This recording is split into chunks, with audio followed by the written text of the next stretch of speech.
Dia menangis sejadi-jadinya. Si laki-laki ini, Fulan ibnu Fulan ini menangis sejadi-jadinya, terseduh-seduh.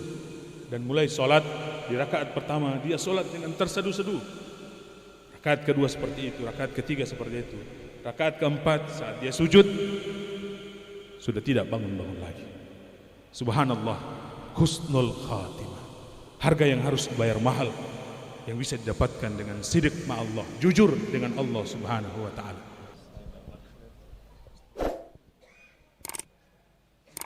Bismillah, assalamualaikum warahmatullahi wabarakatuh. Alhamdulillah, salatu wassalamu ala rasulillah wa ba'd. Jamaah yang insyaallah dirahmati Allah Ta'ala, beban ini, ceramah di sini ini beban ya, karena banyak ustaz-ustaz. Tapi berharap memperluas kesempatan mendapatkan kebaikan 1000 kali lipat di malam 27, maka saya tidak mau juga mengambil atau tidak mau menyanyiakan kesempatan ini. Siapa tahu bisa jadi ceramah 1000 bulan. Masya Allah, amin. Jamaah sekalian yang dirahmati Allah Ta'ala, alhamdulillah, kita memuji dan bersyukur pada Allah Ta'ala. Taufik yang senantiasa Allah curahkan sampai kemudian kita di detik ini, di waktu-waktu mulia, kita kemudian Allah beri kesempatan untuk memaksimalkan ketaatan kita kepadanya. Dan ini bukan karena kita kuat dan bukan karena kita hebat, tapi lagi-lagi Allah Maha Karim, Allah Maha Lembut, Allah Maha Mulia, Allah Maha Penyayang dan menyayangi kita dengan memberi kesempatan kita untuk hadir di waktu-waktu prime time untuk beribadah. Salawat serta salam atas Rasulullah sallallahu alaihi wasallam, Nabi yang juga memiliki sifat karim yang begitu dalam dan kuat kepada umatnya, yang dengan dakwahnya sungguh-sungguh mempertaruhkan segalanya sampai kita menikmati kenikmatan Islam, beribadah di dalamnya. Dan ini semua karena juga keterlibatan usaha Rasulullah SAW yang tidak pernah habis. Dan kita doakan semoga salawat dan salam ini akan sampai kepada beliau, istri-istri beliau yang suci, sahabat-sahabat beliau yang mulia, dan insyaAllah akan sampai kepada kita sekalian. Di ceramah saya yang lalu kita mengambil pelajaran dari ibadah puasa yang digambarkan oleh Allah Ta'ala dalam hadits qudsi ini, ya illa siyam fa innahu li. Kecuali puasa, kalau amalan Ibnu Adam yang lainnya untuk dia, kecuali puasa untuk Allah. Ternyata memang ibadah ini ibadah agung. Dan ini perlu kemudian kita menghitung, menilai, mengevaluasi 27 hari puasa kita atau 26 hari puasa kita lakukan. Apakah kemudian nilai-nilai itu mulai kita dapatkan? Karena ending dari puasa kita ini adalah la'allakum tattaqun. Menyederhanakan makna takwa itu bisa kita lihat, dan saya sudah jelaskan di pertemuan pertama bahwa puasa itu melahirkan pribadi yang memiliki tauhid kepada Allah Ta'ala dengan ibadah puasanya. Juga kemudian beberapa tempat kami sudah sebutkan ibadah puasa itu menjadikan seseorang itu melekat pada dirinya pengawasan Allah Ta'ala, atau yang disebut dengan waskat kalau di lembaga-lembaga pemerintahan, ya. Dan pada kesempatan kali ini menerjemahkan takwa yang diinginkan dari ibadah puasa, kita bisa berharap dengan puasa itu melahirkan pribadi yang memiliki sifat as-sidq ma'allah, jujur bersama Allah Ta'ala. Ini bisa kita lihat ketika kita berpuasa, ya, kita biar dalam kesendirian kita sanggup untuk tidak melakukan apa yang membatalkan puasa, padahal tidak ada yang lihat. Kenapa isu itu bisa kemudian kita jaga? Karena kita melakukan puasa kita jujur bahwa ini bukan untuk siapa-siapa, ini jujur untuk Allah, bukan untuk yang lain. melahirkan sifat as-sidq ma'allah, jujur bersama Allah Ta'ala. Kan bisa saja tidak perlu kita sahur jam 4:30, sahur saja jam 7. Kan tidak ada yang tahu, pakai terompe rumah. Iya tak? Tapi tidak, kan apa yang membuat mencegah kita melakukan itu? Rasa jujur dengan Allah Ta'ala, as-sidq ma'allah, bahwa ibadah ini betul-betul ibadah yang dibangun dengan kejujuran kepada Allah. Saya lakukan ibadah ini bukan untuk siapa-siapa, tapi karena memang ibadah ini jujur dari hati bahwa ini untuk Allah, maka saya harus jujur dengan Allah Ta'ala. Dan ternyata sikap jujur dengan Allah ini banyak sekali kebaikan yang akan diberikan oleh Allah kepada kita. Yang pertama, istiqamah. Orang-orang yang jujur dengan Allah ini, dia akan istiqamah. Karena apa? Dia tidak kemudian semangat ketika hiruk pikuk orang memuji dia, dan dia tidak berhenti ketika orang menghina dan mencela dia. Yang dia pentingkan adalah Allah Subhanahu wa Ta'ala dalam setiap amalnya. Jujur sama Allah ini kemudian melahirkan sifat kedua apa? Atau melahirkan keadaan yang kedua adalah apa? Husnul khatimah. Bukankah di witir kita selalu Allahumma inna nas'aluka husnal khatimah. Ya Allah, jadikan atau karuniakan kepada kami akhir yang baik. Maka salah satu sifat takwa yang bisa mendatangkan husnul khatimah adalah jujur kepada Allah Ta'ala. Untuk lebih memperjelaskan ini, kita coba lihat kisah di zaman dahulu. Ada seorang badui, sudah saya sering sampaikan ini. Seorang badui baru masuk Islam. Dia mengikuti Nabi hijrah, dia mengikuti Nabi berperang. Pada suatu ketika dia ikut berperang bersama Rasulullah. Rasulullah menang, kemudian dia kembali ke tempatnya. Maka Rasulullah SAW membagi-bagi ghanimah hasil peperangan. Tapi saat pembagian ghanimah si badui ini tidak datang. Dia tidak datang, dia di rumahnya. Maka Rasulullah SAW meminta kepada sahabat yang lain untuk mengantarkan bagian si Yahudi ini, si badui ini, untuk diantar ke rumahnya. Pergilah beberapa sahabat mengantar kepadanya hasil ghanimah. Begitu tiba, diserahkan bagian ghanimah dari badui ini. Kemudian badui ini mengatakan, apa ini? Para sahabat mengatakan, ini amanah dari Rasulullah untuk diantarkan ke kamu, bagian kamu dari ghanimah. Dia tidak serak dengan ini. Dia rasa, wah, bukan ini yang saya cari. Akhirnya ghanimah ini dibawa, kemudian dia menuju Rasulullah. Dia bertanya, ya Rasulullah, apa ini ya Rasulullah? Rasulullah mengatakan, hada ghanimah, hadihi ghanimah, qassamtu lak, aku telah membagi untuk. Dia mengatakan, ya Rasulullah, bukan ini yang saya cari dalam berjihad. Saya masuk Islam, berhijrah denganmu. Masuk Islam, berhijrah dan berjihad, bukan ini yang saya cari ya Rasulullah. Maka Rasulullah bertanya, jadi apa yang kau cari? Berislam, berhijrah dan berjihad. Tidak ada yang aku inginkan ya Rasulullah. Aku mengikutimu dalam jihad, tidak ada yang aku inginkan kecuali anak panah menembus leherku, dan itu membuat aku jatuh dan membuat aku mati, dan aku bisa masuk surga. Maka apa kata Rasulullah? In tasdukillah yasdukka. Jika kamu benar dan jujur dengan keadaanmu, maka Allah yang akan membenarkanmu. Berlalu dia seperti biasanya, sholat bersama Rasulullah, berinteraksi dan seterusnya. Tiba-tiba datang lagi masa jihad, si badui datang. Terjadi pertempuran yang dimenangkan oleh Rasulullah, tapi banyak juga kaum muslimin yang syahid saat itu. Kemudian saat evakuasi mayat-mayat para sahabat, Rasulullah terpana kepada sesosok mayat sahabat saat itu. Kemudian diperiksa, didekati, ternyata si badui tadi, yang Masya Allah dia meninggal dengan tusukan tombak. Tepat tombak itu menusuk leher yang dia tunjuk dengan jarinya tadi. Rasulullah bertakbir, Allahu Akbar. Rasulullah bertanya, huwa mati tioloti, So dia ini, Masya Allah, kemudian Rasulullah bersaksi atas kematiannya, kebenarannya, dan menyerahkan kepada Allah Subhanahu wa taala putusannya. Masya Allah, ya, istiqomah dan husnul khatimah. Kenapa? Dia jujur dengan Allah Subhanahu wa taala.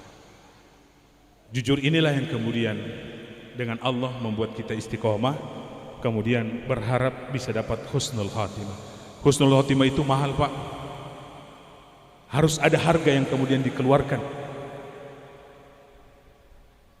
Kemudian yang berikut, subhanallah, husnul khatimah ini tidak hanya terjadi bagi orang-orang yang melakukan ibadah, tapi orang pun melakukan kesalahan, asalkan dia as-sidq ma'allah, dia jujur dengan Allah, maka ini akan melahirkan juga ending yang baik.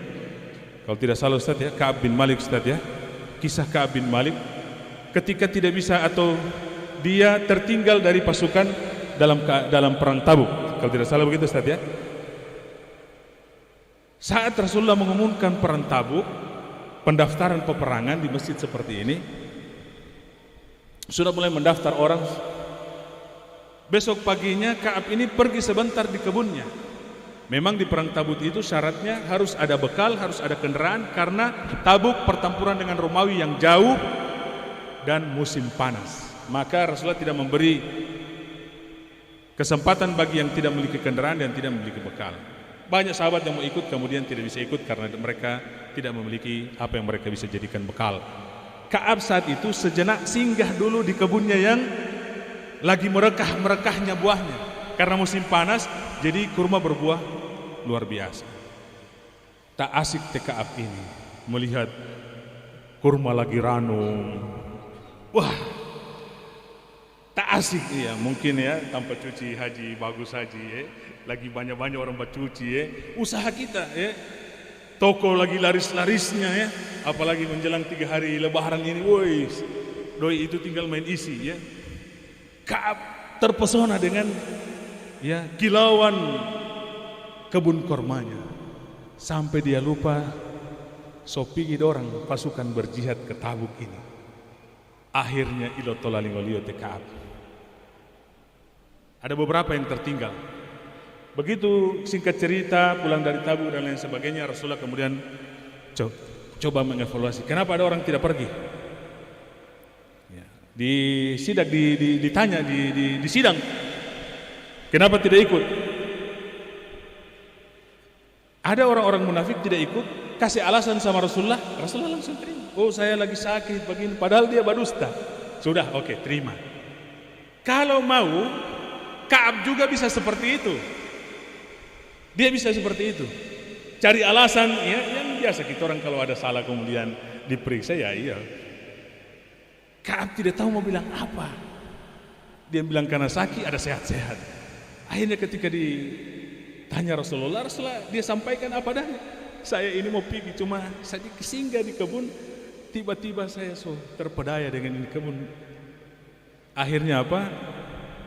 Rasulullah memberi sanksi dia untuk diboikot, dihajar, tidak diisolasi. Tidak boleh 1 bulan ini bicara dengan Ka'ab. Ini sanksi dia. Dan sebenarnya subhanallah ini kalau bukan karena kejujuran dia dengan Allah, sudah cukup apa kalau manusia tidak mau anu kita sudah mencari taman lain. Iya kan begitu toh? Iya. Bayangkan tidak diajak Rasulullah ngomong 1 bulan. Sahabat-sahabat tidak mau, jangan bicara dengan dia. Kemudian mulai ada tawaran-tawaran dari orang-orang di luar Islam. Sudah kalau nggak sudah ditinggalkan, kasih hijau.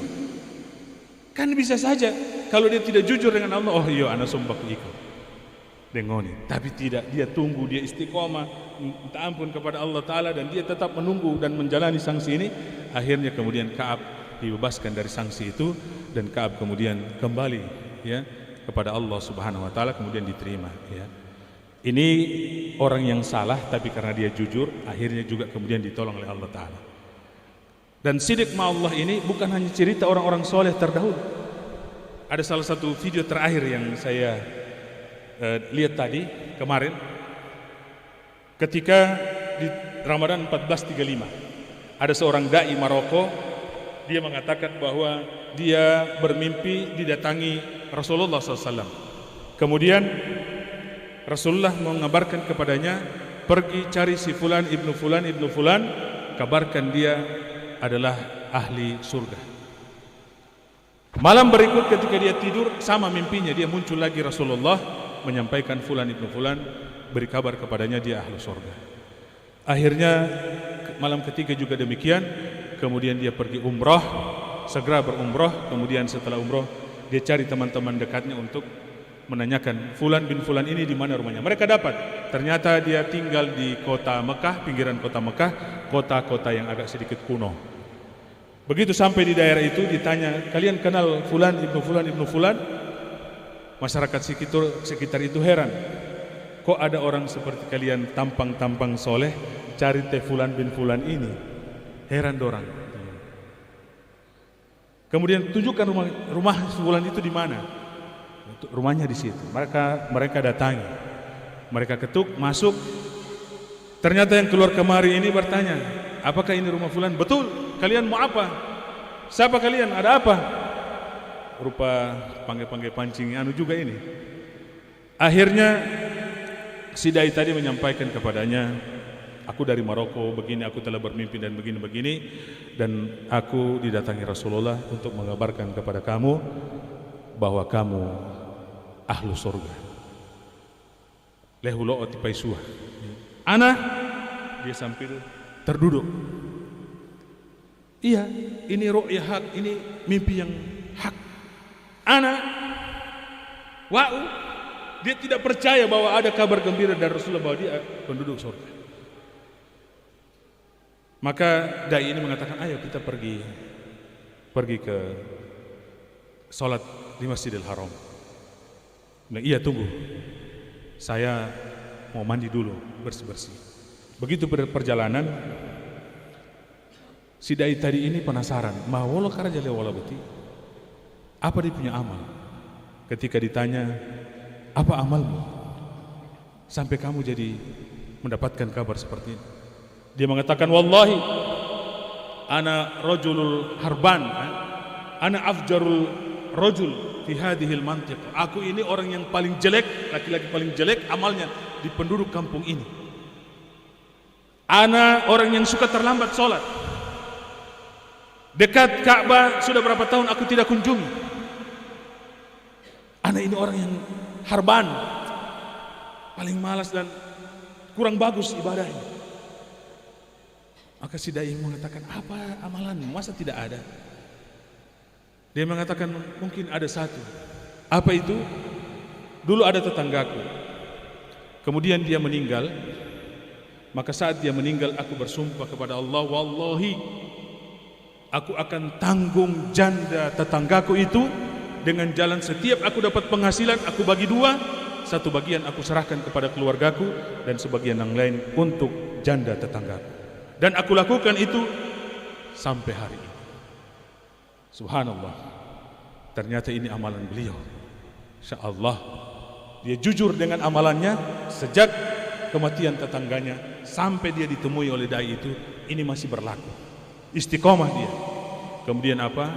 Mereka masuk ke Masjidil Haram, adzan atau qomat sholat asar, dia menangis sejadi-jadinya. Si laki-laki ini, fulan ibnu fulan ini, menangis sejadi-jadinya, terseduh-seduh.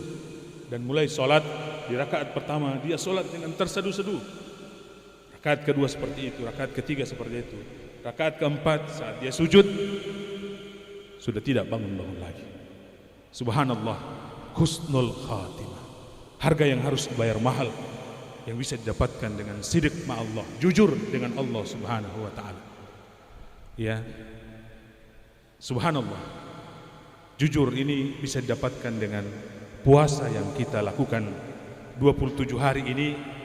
Ini pertanyaan bukan untuk siapa-siapa, untuk diri saya. Sudahkah kita mendapatkan as-sidik ma Allah dengan puasa yang 27 hari sebagai terjemahan takwa yang diinginkan oleh puasa? Hadanallahu iyyakum ajmain. Subhanakallah wa bihamdika asyhadu an la ilaha illa anta astaghfiruka wa atubu ilaik. Assalamualaikum warahmatullahi wabarakatuh.